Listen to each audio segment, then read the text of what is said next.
The crowd of passengers gasps as Officer Reeves places handcuffs on 16-year-old Zara Washington in first class. Flight attendant Bethany Palmer smirks triumphantly until Captain Raymond Morris strides down the aisle. "That's my daughter you're detaining," he announces. "And I'm not just her father, I'm your boss." Before we jump into this shocking story, let me know where you're watching from in the comments. If this is your first time here, hit that subscribe button and ring the notification bell so you don't miss any of our true stories of justice served. Now let's find out how this entitled flight attendant's discrimination backfired spectacularly. Zara Washington stared at the email in disbelief, reading it for the 12th time that day. The prestigious National Youth Science Foundation had selected her research on sustainable aviation fuel as the winner of their annual competition. The prize, an all-expenses-paid first-class trip to London to present at the International Conference on Sustainable Aviation. "Dad," Zara called out, racing down the stairs of their modest Harlem brownstone. "I won! They picked my research!"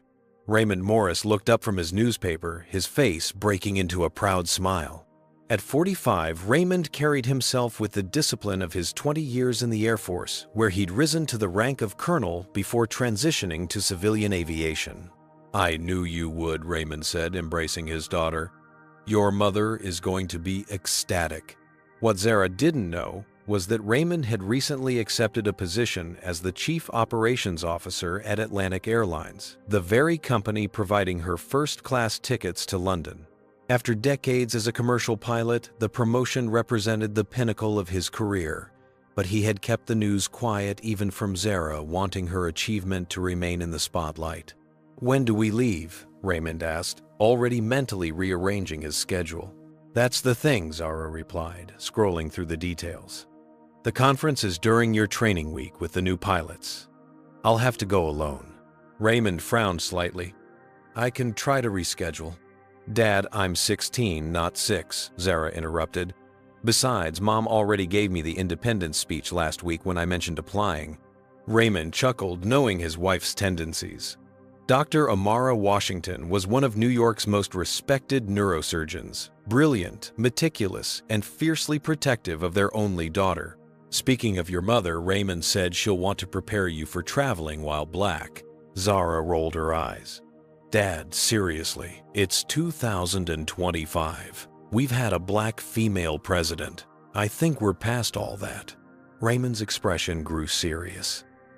"Zara, your generation has made incredible strides, but there are still places and people that haven't caught up. First class is one of those spaces where some people think they know exactly who belongs and who doesn't." Zara thought back to the college campus tour last spring when a security guard had followed her through the science building, asking repeatedly if she was lost. Or the time at the upscale electronics store when the salesperson had ignored her questions about laptop specifications, assuming she couldn't afford anything in the shop. "I know, Dad," she conceded, "but I refuse to let other people's ignorance diminish my joy." Raymond smiled, seeing so much of Amara in their daughter. "That's my girl. Now, let's call your mother before she performs brain surgery on the wrong patient, because we didn't update her immediately." That evening, Dr. Washington returned from her hospital shift, and the family celebrated with takeout from Zara's favorite Ethiopian restaurant. As they ate, Amara offered practical advice about navigating spaces where Zara might encounter prejudice. "Keep your boarding pass visible at all times," Amara instructed. "Dress professionally for the flight. Have your conference credentials easily accessible. And remember—" "I know," Mom Zara interrupted. "Remain calm, speak clearly, and know my rights." "And if anyone gives you trouble," Amara prompted. "Document everything and call you or Dad immediately," Zara recited. "But Mom, it's going to be fine. Atlantic Airlines is supposed to be one of the most progressive carriers." Amara and Raymond exchanged glances. As successful black professionals, they both knew that progressive corporate policies didn't always translate to the behaviors of individual employees. The next 2 weeks passed in a flurry of activity. Zara refined her presentation, while Raymond secretly prepared for his new role as COO, planning to surprise Zara once she returned from London. The position would officially begin the day after her departure, allowing him to meet her at Heathrow when her flight landed. The night before her journey, Zara packed and repacked her suitcase, carefully selecting professional outfits that would help her blend in with the first-class business travelers. Her mother's words echoed in her mind, but she pushed them aside, focusing instead on the excitement of her first international solo trip and the opportunity to share her research with leading scientists from around the world.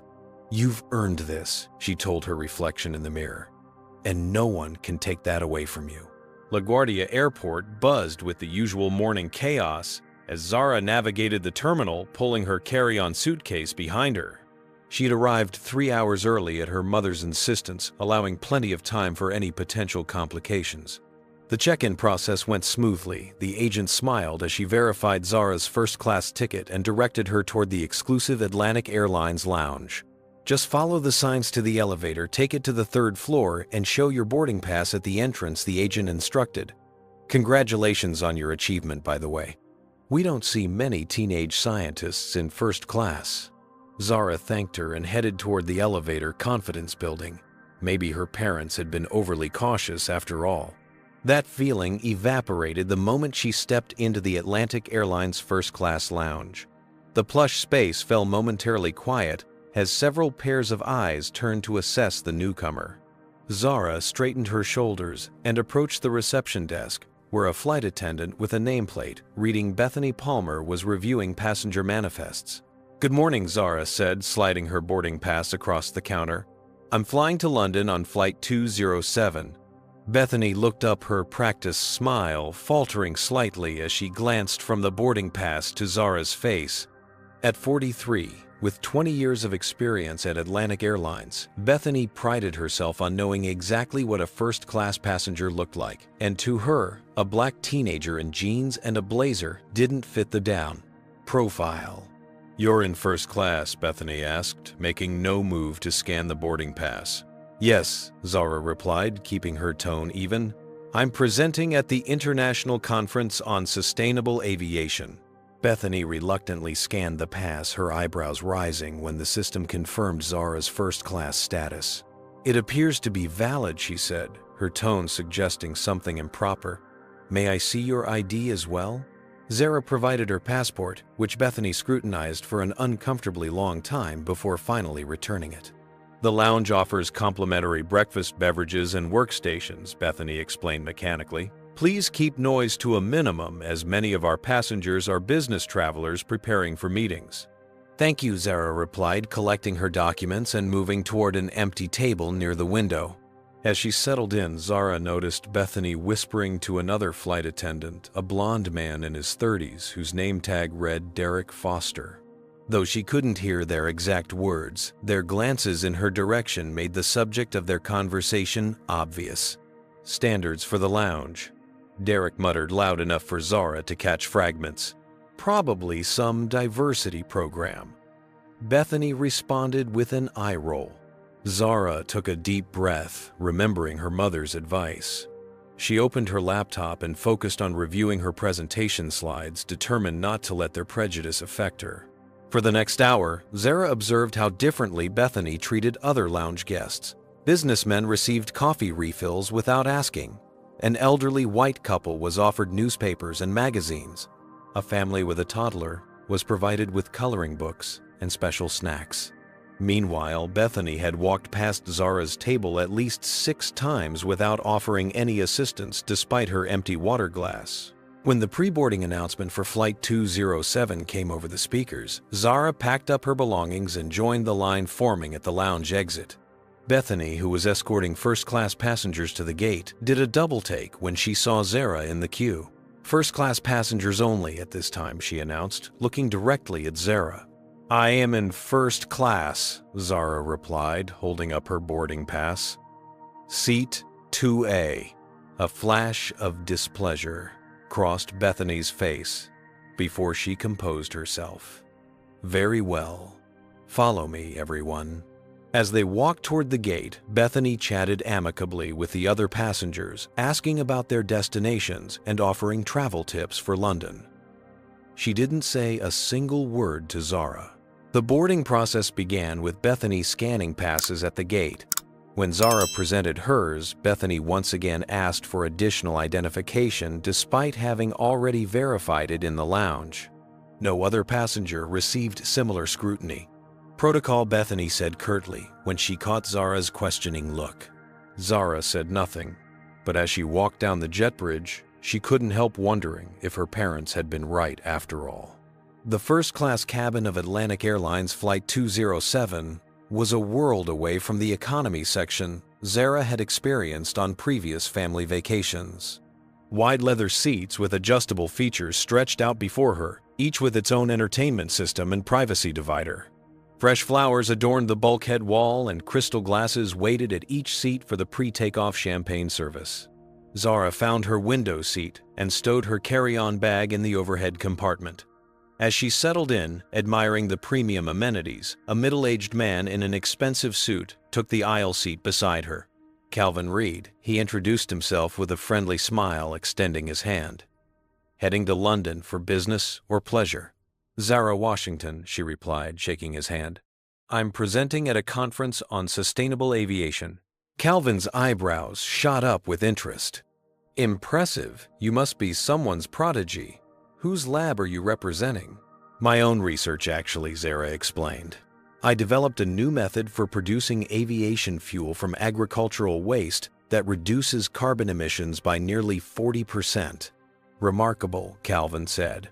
"My daughter is about your age, but she's more interested in TikTok than transforming the aviation industry. Your parents must be incredibly proud." Before Zara could respond, Bethany appeared with a tray of beverages, offering champagne to Calvin with a warm smile. "And for you, miss?" she asked Zara, with noticeably less enthusiasm. "Apple juice, please," Zara requested. Bethany nodded curtly and moved on to serve other passengers, never returning with Zara's drink. When she passed by again distributing hot towels, Zara politely reminded her about the apple juice. "I'll bring it shortly," Bethany replied, but 20 minutes later, as the plane prepared for takeoff, Zara's seat remained conspicuously empty of any beverage. Calvin, who had observed the interaction, flagged down another flight attendant, Sandra Miller, according to her nameplate, and requested apple juice for Zara.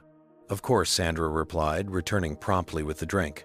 As passengers settled in, Bethany made her final cabin check, stopping abruptly at Zara's seat. "Excuse me," she said, loud enough for nearby passengers to hear, "but I need to verify your boarding information again." "There seems to be some confusion about seat assignments." Zara felt her cheeks warm as several passengers turned to look. "There's no confusion," she replied calmly. "This is my assigned seat. It's just unusual for someone so young to be traveling alone in first class," Bethany persisted. "May I ask how you obtained this ticket?" The question hung in the air, its implication clear to everyone listening. Zara didn't belong there. "I won it," Zara began to explain, "through the National Youth Science Foundation competition for my research on—" "I see," Bethany interrupted dismissively.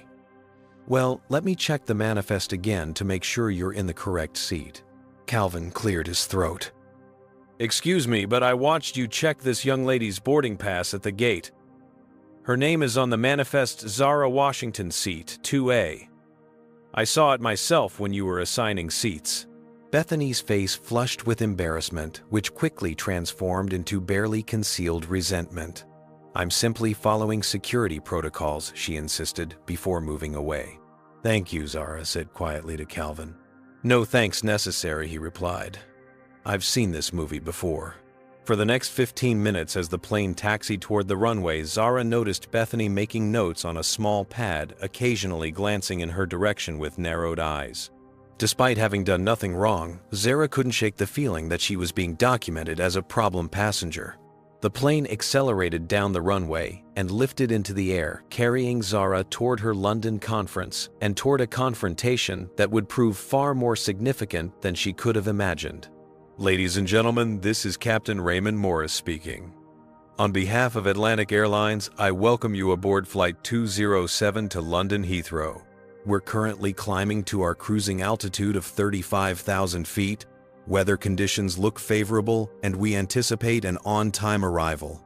The seatbelt sign will remain illuminated until we reach cruising altitude. Thank you for choosing Atlantic Airlines." Zara smiled at the sound of her father's voice over the intercom. Although they wouldn't see each other until landing at Heathrow, knowing he was piloting the aircraft gave her comfort. She decided against mentioning their connection to anyone on board, preferring to maintain her independence on this journey. Have you ever been in a situation where someone wrongly assumed you didn't belong? Comment below with your experience. If you believe Zara should tell someone her dad is the captain, type yes in the comments. If you think she should handle this on her own, type NO. Don't forget to hit that like button and subscribe to our channel for more true stories of justice being served. Now, let's see how this situation continues to unfold. Once the seatbelt sign turned off, Bethany began the first-class meal service, distributing linen tablecloths and premium dishware to each passenger.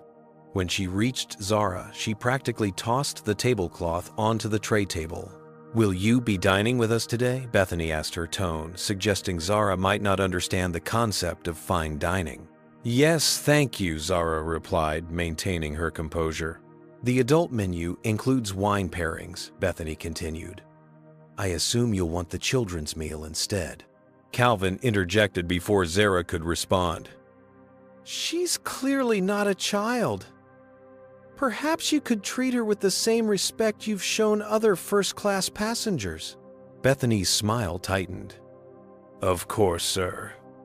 I'm simply trying to accommodate all our guests appropriately." The meal service proceeded with Bethany providing minimal attention to Zara while lavishing care on other passengers. When Zara requested a second roll, Bethany responded, "We need to ensure there's enough for everyone despite having offered seconds to others." After finishing her meal, Zara retrieved her laptop to review her presentation. The screen displayed detailed molecular diagrams of her sustainable fuel compound, along with graphs comparing carbon emissions between traditional and sustainable aviation fuels. Bethany, passing by with a coffee service, glanced at Zara's screen and paused. The complex chemical structures and technical diagrams caught her attention, but instead of recognizing them as scientific research, her eyes narrowed with suspicion. "What exactly are you working on?" Bethany asked, her voice carrying an edge that drew attention from nearby passengers. "My presentation for the International Conference on Sustainable Aviation," Zara explained. "It's about a new biofuel compound that could reduce the aviation industry's carbon footprint." Rather than acknowledging this impressive achievement, Bethany's suspicion only seemed to deepen. She continued down the aisle, then pulled head flight attendant Sandra Miller aside near the galley. "That teenager in 2A is looking at suspicious diagrams," Bethany whispered urgently. "Chemical compounds, fuel systems, it looks concerning." Sandra frowned. "She mentioned she's presenting at a conference, Bethany. She's probably just a student." "In first class, with detailed information about aircraft fuel systems," Bethany countered. "In today's climate, we can't be too careful. I'm going to document this in the incident report." Sandra hesitated. "Maybe we should give her the benefit of the doubt. She seems perfectly harmless." "That's what they want you to think," Bethany insisted. "I've been flying for 20 years, Sandra.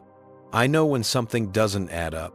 While the flight attendants conferred, Zara excused herself to use the restroom, leaving her laptop open on her tray table. As soon as the lavatory door closed, Bethany seized the opportunity. "I need to conduct a security check," she murmured to Sandra, approaching Zara's seat. Before Sandra could object, Bethany quickly rummaged through Zara's backpack, finding conference materials with Zara's name and credentials. The folder clearly identified her as a keynote speaker at the prestigious event, with letters of recommendation from leading scientists praising her revolutionary research. Instead of recognizing her mistake, Bethany's expression hardened. "She could have fabricated these documents," she whispered to Sandra. "Why would a legitimate science conference invite a teenager as a keynote speaker?" When Zara returned to her seat, she immediately noticed her belongings had been disturbed. Her carefully organized folder was slightly askew, and her backpack had been moved from where she'd tucked it. "Excuse me," Zara said as Bethany passed. "Did someone go through my things while I was in the restroom?" I conducted a routine security check, Bethany replied unapologetically. It's standard procedure when passengers leave items unattended. That's not true, Calvin interjected from his seat. I've been flying first class for 15 years, and I've never had my personal belongings searched when I visit the restroom. Sir, with all due respect, security protocols are not up for discussion, Bethany responded tersely. Privacy laws and personal property rights are certainly up for discussion. Zara countered her patience wearing thin. You had no right to search my belongings without consent. The confrontation was drawing attention. An elderly couple across the aisle watched with concern while a businessman 2 rows ahead turned around to observe the developing situation. Young lady, if you continue to create a disturbance, I'll be forced to take further action, Bethany threatened quietly. I'm not creating a disturbance, Zara replied, keeping her voice steady. I'm objecting to having my constitutional rights violated. The Constitution doesn't apply at 35,000 feet, Bethany snapped.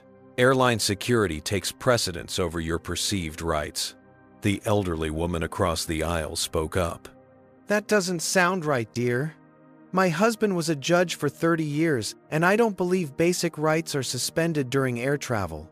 Other passengers began murmuring among themselves. Some supported Bethany, suggesting that extra security was always warranted in today's climate. Others sided with Zara, troubled by what appeared to be discriminatory treatment. Bethany's face flushed with anger and embarrassment. This conversation is over. I suggest you lower your voice and enjoy the remainder of the flight, she told Zara before stalking away toward the front galley. Calvin leaned over. Don't worry. What she did was completely out of line. If you'd like to file a formal complaint, I'd be happy to serve as a witness. Zara thanked him, then noticed Bethany speaking into the crew telephone, repeatedly glancing back toward seat 2A with a triumphant expression. I think she's reporting me to someone, Zara whispered to Calvin. Let her, Calvin replied. She's digging her own grave. What Zara didn't know was that Bethany was indeed reporting her not to the captain, but directly to the co-pilot through the secure line, deliberately bypassing Captain Morris. This is Senior Flight Attendant, Palmer Bethany said into the phone. We have a situation in first class that may require security upon landing. Passenger in 2A has suspicious materials relating to aircraft fuel systems and has become confrontational when questioned, requesting ground security meet the aircraft upon arrival. Co-pilot Alexander Hayes, unaware of any connection between the captain and the passenger in question, agreed to alert Heathrow security as requested. When Bethany returned to the cabin, she made a point of passing by Zara's seat. For your information, she said, with poorly concealed satisfaction, security officers will be meeting this flight when we land. Perhaps they can help clarify any confusion about appropriate behavior on an aircraft. As Bethany walked away, Zara felt a wave of panic. She tried to call her father using the in-flight phone, but couldn't get a connection at cruising altitude. Though she knew she'd done nothing wrong, the prospect of being detained by airport security left her stomach in knots. Calvin, noticing her distress, passed her his business card. Calvin Reed, civil rights attorney, it read with contact information for a prestigious law firm. Document everything he advised quietly. Times, exact words, witnesses. This is textbook discriminatory treatment. I've handled dozens of similar cases. Meanwhile, in the galley, Sandra approached Bethany privately. Don't you think you're overreacting a bit? She's just a teenager with a science project. I'm protecting this aircraft, Bethany insisted. Why are you questioning my judgment? Is it because she's black? Would you be defending her so vigorously if she were white? Sandra blinked in surprise. That's not what I... It's fine if you want to lower your standards, Bethany interrupted, but I've worked too hard to maintain Atlantic's reputation for excellence. Our first-class cabin has a certain clientele who expect a particular environment. From her seat, Zara could only catch fragments of their conversation, but phrases like maintaining our standards and proper clientele carried clearly enough to confirm what she'd suspected all along. This wasn't about security. It was about who Bethany believed belonged in first class. As the plane began its descent toward London Heathrow, the captain's voice came over the intercom once more, announcing their approach. Moments later, another announcement followed. Ladies and gentlemen, this is First Officer Hayes speaking. Due to a security concern, we request that all passengers remain seated after landing until security personnel have boarded the aircraft. Thank you for your cooperation. Passengers exchanged concerned glances, many looking around the cabin to identify the potential threat. Multiple eyes settled on Zara, the only passenger who'd had a visible confrontation with the crew. For the first time since boarding, Zara felt truly afraid. She thought of her mother's warnings and her father's advice, wishing she had taken their concerns more seriously. As the plane touched down on British soil, she braced herself for what would come next. The aircraft taxied toward the gate, engines humming as passengers gathered their belongings in preparation for disembarkation. The mood in the first-class cabin had shifted dramatically. Tense whispers replaced the usual sounds of seatbelts unclicking and overhead compartments opening. Everyone remained seated, following the instruction to wait for security. Bethany moved efficiently through the cabin, collecting headphones and glasses with an air of smug satisfaction. When she passed Zara's seat, she paused. "When security arrives, I suggest you cooperate fully," she advised, her voice dripping with false concern. "It will make things easier for everyone." Calvin Reed, who had been quietly documenting the entire encounter in his legal notepad, looked up. "Miss Palmer, I hope you understand the potential legal ramifications of making false security reports based on discriminatory assumptions." Bethany's expression hardened. "Sir, I'm simply following security protocols. This has nothing to do with discrimination." "I've been on this flight for 7 hours," Calvin replied. "I've observed your interactions with every passenger in this cabin. I'm confident a court would find your pattern of behavior quite revealing." Bethany's cheeks flushed, but before she could respond, the aircraft door opened. 2 security officers in Heathrow Airport uniforms stepped into the first-class cabin. Officer James Reeves, a broad-shouldered man with a stern expression, and Officer Melissa Prescott, his more measured female colleague. Bethany immediately approached them, speaking in hushed but urgent tones. "Thank you for responding so quickly. The passenger in question is seated in 2A, the teenage girl. She has materials related to aircraft fuel systems and became combative when questioned." Officer Reeves nodded gravely, while Officer Prescott surveyed the cabin with a professional gaze. Together, they approached Zara's seat. "Miss, we need you to stand, please," Officer Reeves instructed firmly. Zara complied, her heart pounding. "May I ask what this is about?" "We've received a report of suspicious behavior and materials," Officer Reeves explained, his voice carrying throughout the now silent cabin. "We need to ask you some questions." "What suspicious material?" Zara asked, struggling to keep her voice steady. "Documents and digital files pertaining to aircraft fuel systems," Officer Prescott replied, somewhat more gently than her colleague. "Can you explain why you're in possession of such materials?" Zara took a deep breath. "I'm a keynote speaker at the International Conference on Sustainable Aviation. My research focuses on developing eco-friendly biofuels for commercial aircraft. All my materials are scientific in nature and publicly available." Officer Reeves looked skeptical. "You're claiming to be a keynote speaker. At your age?" "Yes," Zara replied, reaching slowly toward her backpack. "I have my credentials right here." "Don't move," Officer Reeves commanded sharply, causing several passengers to gasp. "Officer, she was merely reaching for her conference credentials," Calvin interjected calmly. "Sir, please don't interfere," Officer Reeves responded curtly. Bethany stepped forward. "Officers, if I may, this passenger has been disruptive throughout the flight, challenging crew authority and causing distress to other passengers." An elderly woman across the aisle scoffed audibly. "That's simply not true. This young lady has been nothing but polite. It's the flight attendant who's been inappropriate." Officer Prescott's radio crackled with a message which she listened to with a furrowed brow. Meanwhile, Officer Reeves continued his questioning. "May I see your passport and any credentials related to this conference?" he asked Zara. Zara carefully retrieved her passport and conference materials from her backpack, handing them to Officer Reeves. As he examined them, Officer Prescott whispered something in his ear, but he seemed to ignore her. "These appear legitimate," Officer Reeves admitted reluctantly. However, we still need to address the reported disruptive behavior. I wasn't disruptive, Zara stated firmly. I objected to having my personal belongings searched without consent while I used the restroom. She threatened me when I performed a routine security check, Bethany claimed loudly. That's a lie, Calvin interrupted, standing now. I witnessed the entire exchange. Miss Palmer searched this young woman's belongings without permission, then became hostile when questioned about it. I'm Calvin Reed, civil rights attorney with Reed Jackson and Associates. I'll be representing Miss Washington in any legal proceedings that may arise from this incident. Officer Prescott looked increasingly uncomfortable.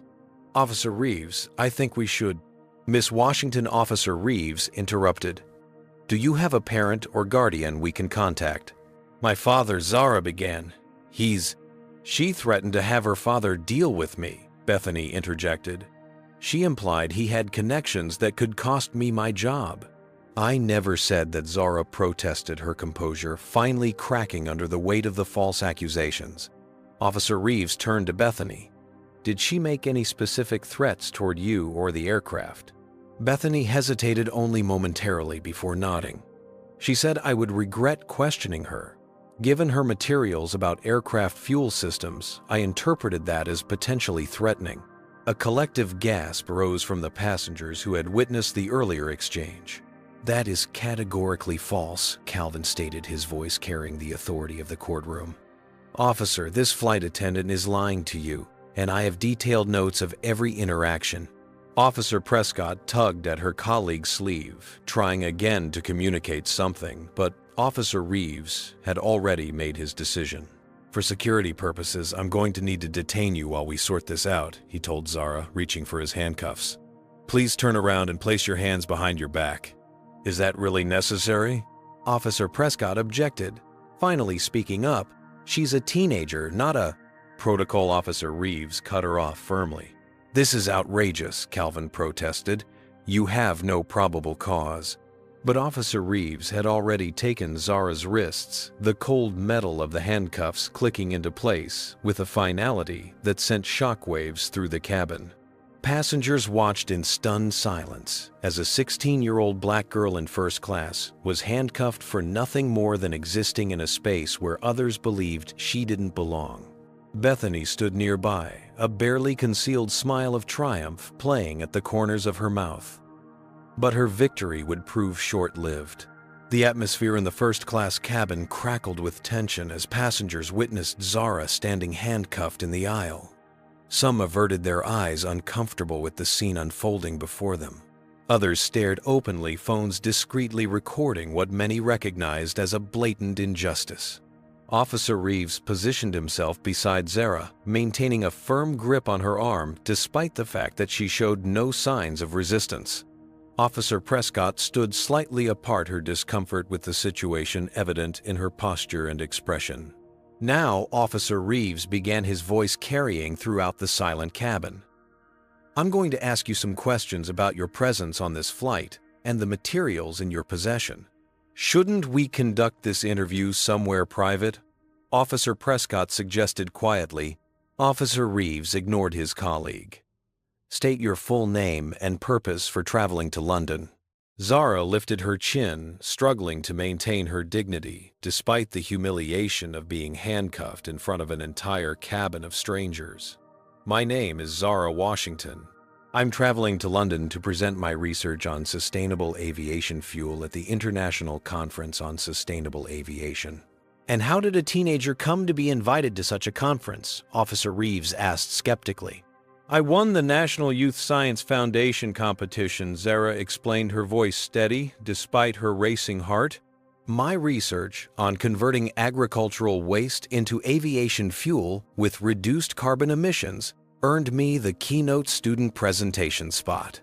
Bethany scoffed audibly from where she stood near the galley. That hardly seems likely. Calvin Reed stood up from his seat. Officer, I must object to this public interrogation. Miss Washington is a minor being questioned without parental consent or legal representation. I'm offering my services as her legal counsel until her parents can be contacted. "Sir, this is a security matter, not a legal proceeding," Officer Reeves replied dismissively. "Actually," Calvin countered, "the moment you placed her in handcuffs, it became a legal matter with significant civil rights implications." Officer Reeves' radio crackled with an incoming message, which he acknowledged with a brief response before continuing his questioning. "Your passport shows you're an American citizen," he noted, flipping through Zara's documents. "Who arranged your travel? How did you come to be seated in first class?" "As I explained to Ms. Palmer multiple times," Zara replied, "the first-class ticket was part of my prize package from the Science Foundation. All of this is verifiable through my conference credentials, which you're currently holding." Officer Prescott examined the conference materials more closely. "These do appear legitimate," she murmured to her colleague. "The conference begins tomorrow at the Excel Center. Miss Washington is listed as the keynote student presenter." Bethany stepped forward. "Officers, regardless of whether her conference credentials are real, this passenger was disruptive during the flight. She challenged crew authority and created anxiety among other passengers." "That's not true," called out the elderly woman across the aisle. "My husband and I watched this entire situation unfold. This young lady was perfectly polite while being subjected to discriminatory treatment." Her husband nodded in agreement. "In my 30 years as a judge, I've never seen such a blatant abuse of authority. This flight attendant targeted her from the moment she boarded." Other passengers began to voice their observations, creating a growing chorus of dissent against Bethany's claims. Officer Reeves raised his hand for silence. "We need to establish the facts," he insisted. "Miss Washington, I'm going to need to examine your electronic devices as well." "No, you don't," Calvin interjected. "Not without a warrant. Miss Washington, you don't have to consent to any search of your devices." Zara looked between the attorney and the officer, uncertain about her rights on foreign soil. "I'd like to contact my father," she said. "He can verify everything I've told you." "In due time," Officer Reeves replied. "First, we need to complete our security assessment." Officer Prescott said more urgently, "This time I've just received another message from control. We need to speak privately." Reeves sighed with frustration, but finally stepped aside with his colleague. As they conferred in hushed tones at the front of the cabin, Calvin approached Zara. "Don't say anything more," he advised quietly. "They have no legitimate reason to detain you. This is clearly discriminatory enforcement." "I didn't do anything wrong," Zara whispered, fighting back tears that threatened to undermine her composed facade. "I know," Calvin assured her, "and we're going to make sure everyone else knows it too." Across the cabin, the conversation between the security officers had grown more intense. Officer Prescott appeared to be insisting on something, while Officer Reeves repeatedly shook his head. Meanwhile, the remaining passengers had begun to disembark from the economy and business class sections, filing past the first-class cabin where Zara stood handcuffed in the aisle. Many slowed to observe the scene, some capturing images on their phones, despite flight attendants attempting to hurry them along. Bethany, noticing the growing documentation of the incident, approached Officer Reeves. "Shouldn't we move this somewhere less public?" she suggested, her earlier confidence beginning to waver. Officer Reeves returned to Zara. "We're going to continue this discussion in the terminal security office. Please come with us." "I'm not going anywhere without legal representation," Zara stated firmly, recalling her mother's advice about knowing her rights. "This isn't America," Officer Reeves replied. "British aviation security protocols don't require—" Actually, Officer Prescott interrupted. "Under Section 42 of the UK Border Security Act, minors detained for questioning are entitled to appropriate adult representation." Officer Reeves shot his colleague an irritated glance. "Fine. The attorney can accompany us." Just as they prepared to escort Zara from the aircraft, a commotion at the front of the cabin drew everyone's attention.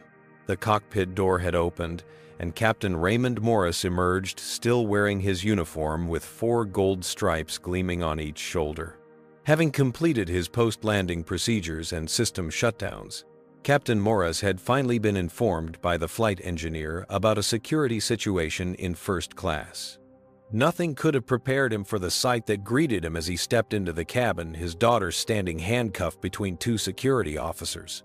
Captain Raymond Morris stood frozen for a split second, taking in the unimaginable scene. Before him, his daughter Zara in handcuffs, surrounded by security officers, while flight attendant Bethany Palmer hovered nearby with a self-satisfied expression. 25 years of military and commercial aviation training had taught Raymond to remain calm in crises, but seeing his child detained like a criminal tested the limits of his composure. The cabin fell silent as his commanding presence filled the space. Even passengers who had been murmuring among themselves stopped mid-sentence. Raymond moved purposefully down the aisle, his face a carefully controlled mask of professional concern that only Zara could recognize as barely contained fury. "What's happening here?" he asked, his deep voice resonating with authority. Officer Reeves straightened his posture instinctively, responding to the captain's commanding presence. "Sir, we're handling a security situation with a disruptive passenger. Everything is under control." Raymond's gaze shifted from the officers to his daughter's handcuffed wrists, then to Bethany Palmer, whose triumphant expression was rapidly dissolving into uncertainty. "Remove those handcuffs immediately," Raymond ordered, his tone leaving no room for debate. Captain Bethany interjected, stepping forward. "This passenger has been problematic throughout the flight. She had suspicious materials related to aircraft fuel systems and became confrontational when questioned. I was simply following security protocols by reporting." "That's my daughter you're detaining," Raymond interrupted, his voice cutting through Bethany's explanation like a blade. The revelation sent shockwaves through the cabin with audible gasps from passengers and crew alike. "And I'm not just her father, I'm your boss." Bethany's face drained of color as the implications hit her. "Your daughter?" "Yes," Raymond confirmed. "And as of yesterday, I'm also the new Chief Operations Officer for Atlantic Airlines." Officer Reeves looked between the captain and Zara, confusion evident on his face. "Sir, we received a security alert about a passenger with suspicious materials who had threatened staff. My daughter is a keynote speaker at the International Conference on Sustainable Aviation," Raymond explained, with measured patience. "Her research on sustainable aviation fuel won the National Youth Science Foundation competition. Those suspicious materials are her presentation on technology that could revolutionize our industry." Officer Prescott had already begun unlocking Zara's handcuffs.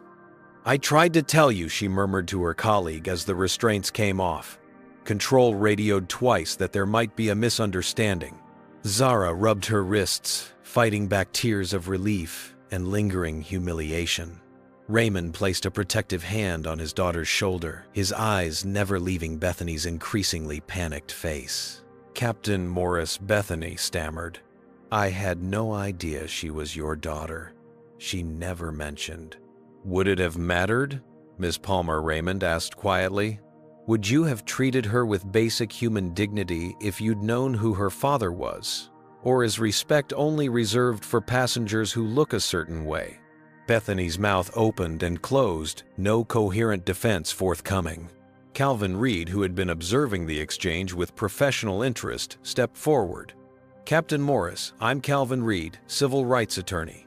I've been documenting Miss Palmer's discriminatory treatment of your daughter since boarding. It's been quite systematic. I can attest to that," offered the elderly woman across the aisle. "My husband and I watched this flight attendant target your daughter, repeatedly questioning her presence in first class, ignoring her requests, and providing substandard service." Other passengers began voicing similar observations, creating a damning chorus of testimony against Bethany, who seemed to shrink with each accusation. Raymond turned to Officer Reeves. "I want to review the security footage from this aircraft immediately." Atlantic Airlines records all cabin activity for safety purposes. "Of course, sir," Officer Reeves replied, his earlier confidence replaced by professional deference. "And I'll be requiring written statements from any passengers who witnessed my daughter's treatment," Raymond continued. "Mr. Reed, would you be willing to coordinate that process?" "Absolutely," Calvin agreed. "I believe we have plenty of willing witnesses." Sandra Miller, who had been watching the scene unfold with growing horror, stepped forward hesitantly. "Captain Morris I, I should have intervened, Miss. Palmer's behavior seemed excessive, but I didn't speak up firmly enough. Raymond nodded, acknowledgement of her admission. We'll discuss crew dynamics during the investigation, Miss Miller. Turning to Bethany, whose face had gone from pale to ashen, Raymond's voice took on an edge of steel. Miss Palmer, you're suspended, effective immediately, pending a full investigation. Please surrender your crew credentials to First Officer Hayes and prepare for debriefing with Atlantic's HR representative who will meet us at the gate.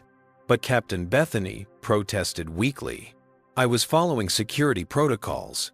What you were following, Raymond interrupted, were your own prejudices. And you used Atlantic Airlines security protocols as a weapon to humiliate a 16-year-old girl whose only offense was being black in first class. The brutal truth of his assessment silenced Bethany completely. Raymond turned to address the remaining passengers. Ladies and gentlemen, on behalf of Atlantic Airlines, I sincerely apologize for this unfortunate incident and the delay in your disembarkation. Our ground staff will assist you with any connecting flights or transportation needs. Thank you for your patience and understanding. As the passengers began to gather their belongings, many approached Zara with words of support and business cards offering to provide statements about what they had witnessed. Calvin efficiently collected contact information from willing witnesses, his legal mind already framing the incident in terms of potential litigation. Officer Reeves, now thoroughly embarrassed by his role in the situation, addressed Raymond. Captain Morris, we'll need to file an incident report explaining the nature of the misunderstanding. Misunderstanding is a rather generous characterization, Raymond replied coolly. But yes, we'll provide full statements. After my daughter has had a moment to recover from being publicly handcuffed and humiliated for the crime of flying while black, Zara, finally letting the professional mask slip, leaned against her father's shoulder. I should have listened to you and Mom, she whispered. Raymond embraced his daughter briefly. This isn't your fault, Zara. Not one bit of it. And trust me when I say this incident will lead to meaningful changes at Atlantic Airlines. As they prepared to disembark, Bethany stood frozen near the galley, the realization of her career-ending mistake finally sinking in. Her 20 years of service, her seniority, her reputation, all potentially destroyed by her own biased assumptions, and the arrival of the one person she never expected to witness them, the father of the girl she had so carelessly mistreated. And not just any father, but her new boss. A sleek conference room on the executive floor of Heathrow Airport hummed with tension. Floor-to-ceiling windows overlooked the bustling tarmac. But none of the room's occupants paid attention to the panoramic view of planes taking off and landing in the gray London sky. Raymond Morris sat at the head of the polished table, still in his captain's uniform, radiating controlled anger. Beside him, Zara maintained a poised demeanor despite the emotional turmoil of the past few hours. Across from them sat 3 representatives from Atlantic Airlines' legal and human resources departments who had been hastily summoned from the London corporate office. Calvin Reed, who had offered his legal services pro bono, sat beside Zara, reviewing notes from passenger statements he'd collected. The door opened, and 2 more people entered. Jennifer Watkins, Atlantic Airlines Chief Diversity Officer, and Michael Chen, the airline's General Counsel, both having taken the first available flight from New York after being notified of the incident. Let me begin by offering our most sincere apologies. Michael Chen began addressing Zara directly. What happened today represents a complete failure of our company values and training protocols. Apologies are appreciated, Raymond replied, but what my daughter experienced goes beyond a simple customer service failure. This was racial discrimination, plain and simple. Jennifer Watkins nodded gravely. We agree, Captain Morris. That's why we're here in person, to ensure this incident receives the serious attention it deserves. Calvin Reed placed a folder on the table. I've collected statements from 12 passengers who witnessed Miss Palmer's behavior throughout the flight. They uniformly describe a pattern of discriminatory treatment that began the moment Zara entered the first-class lounge. We've also reviewed the security footage, Michael confirmed, sliding a tablet toward Raymond. It corroborates everything Miss Washington and the witnesses reported. The tablet displayed multiple camera angles from the aircraft cabin, clearly showing Bethany's differential treatment of passengers, her unauthorized search of Zara's belongings, and her misleading statements to security. Officers. Raymond watched a portion of the footage, his jaw tightening, and Miss Palmer's explanation for her actions. Jennifer exchanged glances with the HR representative. Miss Palmer maintained she was following security protocols. However, when pressed about why she applied those protocols exclusively to your daughter, her responses became problematic. She referenced maintaining standards and the expectations of premium customers. Code for racial gatekeeping, Calvin observed dryly. Where is she now? Zara asked, speaking up for the first time since entering the conference room. In a separate debriefing, Michael replied, "We've suspended her pending the conclusion of our investigation, but based on the evidence already gathered, termination seems inevitable." Raymond shook his head. Firing one flight attendant won't solve the underlying problem. This incident reveals systemic issues in how Atlantic trains and manages its staff. Exactly why I'm here, Jennifer agreed. Captain Morris, your new role as COO, puts you in a unique position to implement meaningful change. This unfortunate incident could become a catalyst for transformation within Atlantic Airlines. Zara straightened in her chair. I don't want this to just be about punishing Miss Palmer. There need to be systemic changes. Calvin nodded approvingly at Zara's observation. My firm specializes in aviation discrimination cases. Unfortunately, Miss Washington's experience is far from unique. We've represented dozens of passengers of color who've experienced similar treatment across multiple airlines. Mr. Reed is right, Jennifer confirmed. The industry has a documented problem with discriminatory treatment, particularly in premium cabins where passengers of color are still underrepresented. Raymond turned to Michael Chen. I want a complete audit of all passenger complaints involving racial discrimination filed against Atlantic over the past 5 years. I suspect Miss Palmer's behavior wasn't isolated, nor was it likely the first time she'd acted this way. The HR representative shifted uncomfortably. Actually, sir, our preliminary review has already uncovered 3 previous complaints against Miss Palmer that were inadequately addressed. Buried, you mean, Raymond corrected. Essentially, yes, the representative admitted. They were dismissed as customer misunderstandings by her previous supervisors. Calvin made a note. That establishes a pattern of behavior the airline was aware of, but failed to address. Legally speaking, that significantly increases Atlantic's liability. Michael Chen cleared his throat. Which brings us to the question of compensation. Atlantic Airlines is prepared to offer— I'm not interested in hush money, Zara interrupted firmly. What happened today was humiliating and traumatic, but throwing money at me won't fix the problem for the next person who looks like me and flies first class. Raymond looked at his daughter with pride. What would you prefer instead, Zara? Zara considered for a moment. I want Atlantic Airlines to implement mandatory anti-bias training for all customer-facing staff. I want clear reporting procedures for passengers who experience discrimination with actual accountability. And I want a commitment to increasing diversity among flight crews, especially in leadership positions. Jennifer Watkins was already taking notes. These are excellent suggestions, Miss Washington.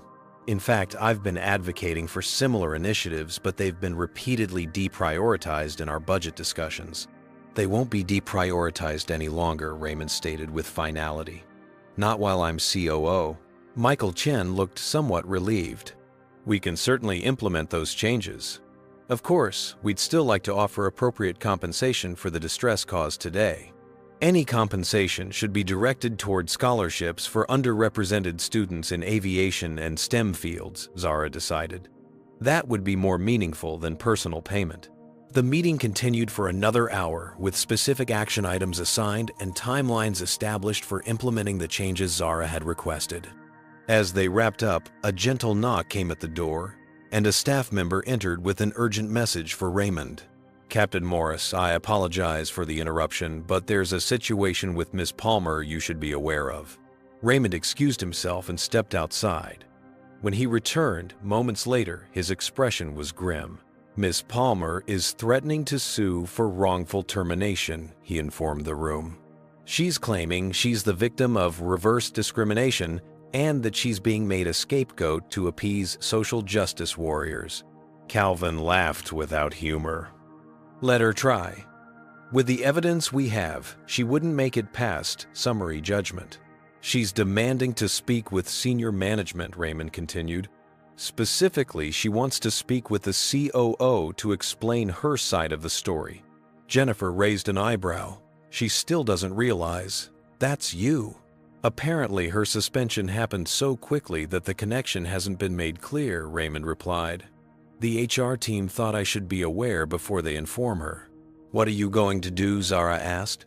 Raymond considered for a moment. "I think it's time Miss Palmer understands exactly who she's dealing with and the consequences of her actions." As the meeting adjourned, arrangements were made for Zara to be escorted to her hotel to prepare for her conference presentation the following day. Calvin promised to remain in London until the situation was fully resolved, offering his continued legal support. Before they parted ways, Raymond embraced his daughter. "I am so proud of how you handled yourself today," he told her quietly. "You showed more grace and wisdom than anyone should have to in such circumstances." Zara smiled wanly. "I just keep thinking about what Mom said before I left, about some people never seeing past the color of my skin no matter my accomplishments." "Your mother is a wise woman," Raymond agreed. "But what matters is how we respond to that reality. We can let it defeat us, or we can use it to create change. Today, you chose the latter." As Raymond prepared to meet with Bethany Palmer one final time in his official capacity as Atlantic Airlines' new Chief Operations Officer, he carried with him not just the authority of his position, but the righteous purpose of a crass father determined to create a better world for his daughter and for everyone who shared her experience. 6 months had passed since the incident on Atlantic Airlines Flight 207. The London skyline glittered through the windows of the Royal Aeronautical Society's Grand Ballroom, where hundreds of aviation industry leaders had gathered for the annual Sustainability Innovation Awards. Zara Washington, now 17, stood at the podium in a tailored blue suit, her confidence evident, as she addressed the distinguished audience. "1 year ago, I was just a student with an idea," she began, her voice clear and strong. "Today, that idea is transforming how we think about aviation fuel." Projected behind her were the impressive results of her sustainable aviation fuel implementation, a 40% reduction in carbon emissions across Atlantic Airlines' test fleet, with plans to expand the program industry-wide in May, the coming year. In the front row, Raymond Morris watched his daughter with undisguised pride. Beside him sat Dr. Amara Washington, who had flown in specially for the awards ceremony, and Calvin Reed, whose civil rights firm had become a key partner in Atlantic's corporate transformation.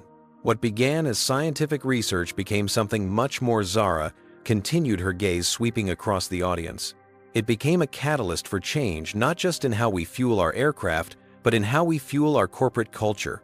She didn't need to elaborate. The story of what had happened on that flight 6 months ago had become widely known throughout the aviation industry. What had begun as a traumatic experience of discrimination had evolved into a powerful case study in institutional change. After the incident, Raymond Morris had used his position as COO to implement sweeping reforms at Atlantic Airlines. The mandatory anti-bias training program Zara had requested was now in place, with every employee, from baggage handlers to executive leadership, required to complete it annually.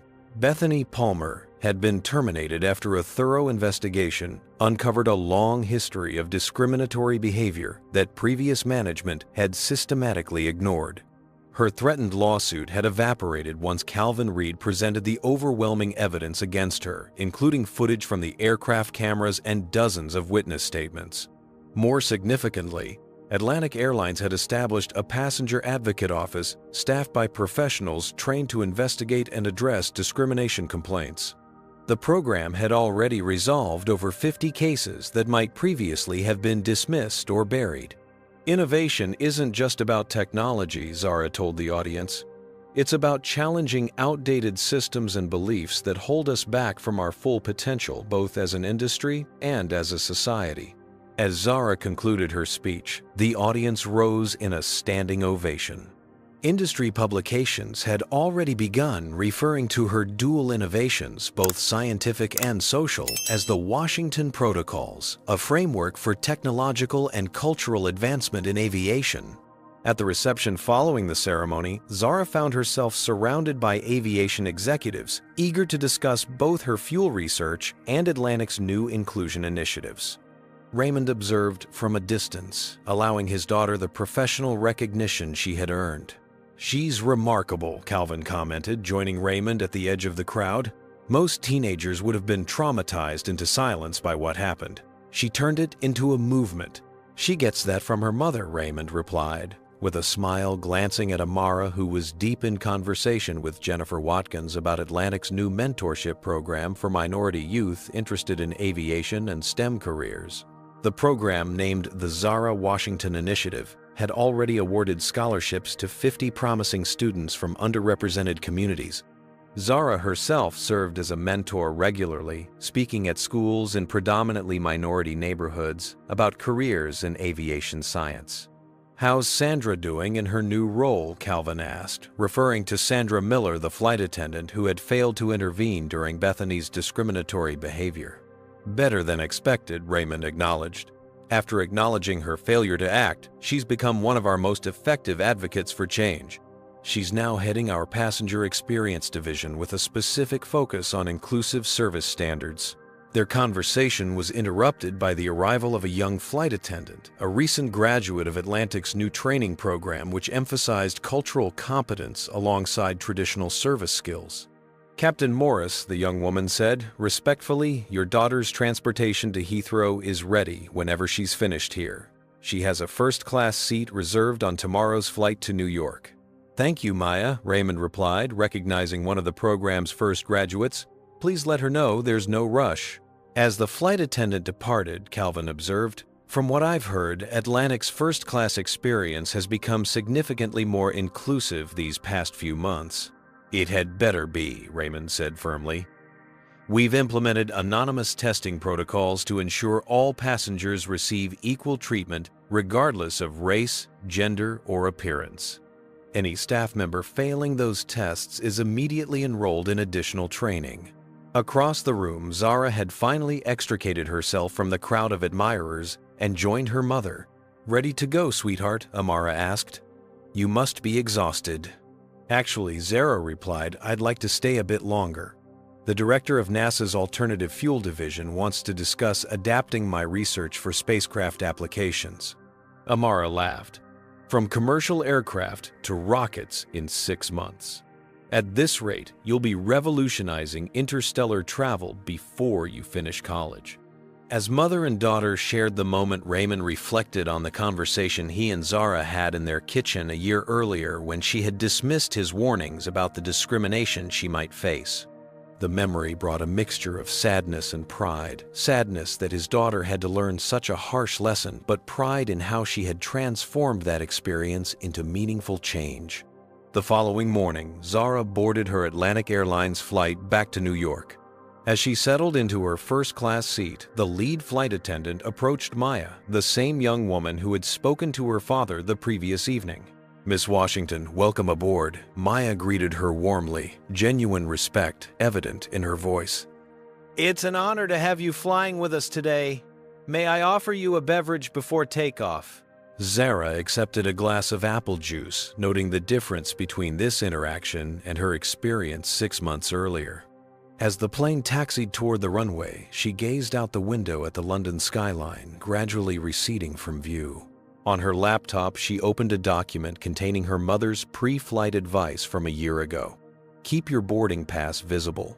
Dress professionally. Have your credentials accessible. Remain calm, speak clearly, and know your rights." Zara smiled sadly at the memory of how she had dismissed those warnings. Her mother had been right, but what she hadn't anticipated was how Zara would respond to the experience, not with fear or retreat, but with determination to create lasting change.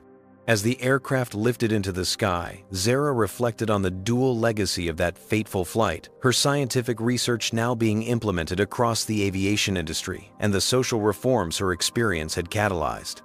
What had begun as one flight attendant's discriminatory actions had transformed into an opportunity to address long-standing inequities in an entire industry. The flight attendant's voice came over the intercom as they reached cruising altitude. "Ladies and gentlemen, welcome aboard Atlantic Airlines Flight 208 to New York. Today's crew is proud to serve you as part of Atlantic's commitment to excellence and inclusion for all passengers."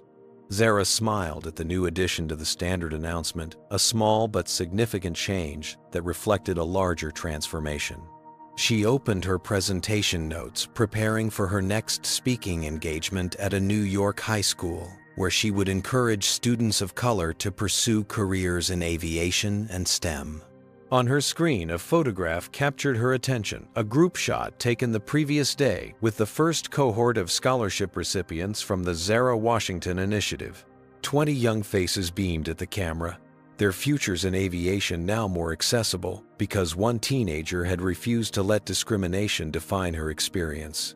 As the plane soared across the Atlantic, Zara realized that sometimes the most important journeys weren't measured in miles, but in the distance between where we start and the changes we create along the way. What do you think about how Zara handled this difficult situation? Would you have done anything differently? Share your thoughts in the comments. If this story moved you or made you think about discrimination in everyday spaces, please hit that like button and subscribe to our channel for more stories of justice and resilience. And don't forget to share this video with someone who needs to hear this message today. Thanks for watching, and remember, sometimes the most powerful response to discrimination isn't just standing up for yourself, but creating lasting change for others. This story illustrates how racism persists in spaces where people of color are underrepresented regardless of one's achievements or qualifications. It shows how individuals with power can weaponize policies and protocols to discriminate, often hiding behind professional language while enforcing personal biases. The most powerful lesson, however, is that confronting discrimination isn't just about individual justice, but creating systemic change. Zara didn't merely seek punishment for Bethany. She demanded institutional reforms that would protect future travelers. True progress requires both accountability for discriminatory actions and structural changes to prevent recurrence. When discriminatory incidents occur, the response from leadership matters tremendously. Raymond used his position not just to defend his daughter, but to transform an entire company culture. This reminds us that confronting racism effectively requires both individual courage and institutional commitment to meaningful change. What experiences with discrimination have you encountered or witnessed in supposedly premium spaces? Have you ever had to stand up against unfair treatment based on race or other factors? Share your story in the comments below. If this narrative about confronting racism and creating lasting change resonated with you, please hit that like button and subscribe to our channel for more powerful stories of justice and resilience. Don't forget to share this video with friends who might benefit from seeing how one person's stand against discrimination can transform an entire system. Thank you for watching, and remember, your voice matters in creating a more just and equitable world for everyone.